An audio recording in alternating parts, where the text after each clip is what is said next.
श्री स्वामी समर्थ. नमस्कार मंडळी. आज 14 जानेवारी वार बुधवार आणि आज आलेले आहेत मकर संक्रांत. आपल्या हिंदू धर्मामध्ये मकर संक्रांतीचा दिवस हा खूप महत्त्वाचा आणि शुभ मानला जातो. यंदा तब्बल 108 वर्षानंतर मकर संक्रांतीला एकादशीचा योगसुद्धा जुळून आलेला आहे. त्यामुळे अधिकच महत्त्व या दिवसाला प्राप्त झालेलं आहे.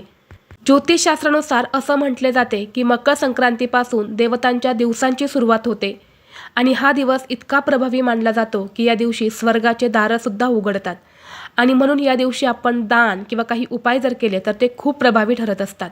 आणि आज मकर संक्रांतीला बऱ्याच घरांमध्ये तिळाचं हवन केलं जातं, परंतु सर्वांनाच ते हवन करणं शक्य होत नाही आणि म्हणून आपल्याला संध्याकाळी आज घरात कापुरासोबत ही एक वस्तू जाळायची आहेत, जेणेकरून आपल्याला हवन करण्याचं पुण्य मिळेल. घरातील सर्व दोष अडचणी दूर होऊन घराची, मुलांची, पतीची भरभरून प्रगती होईल.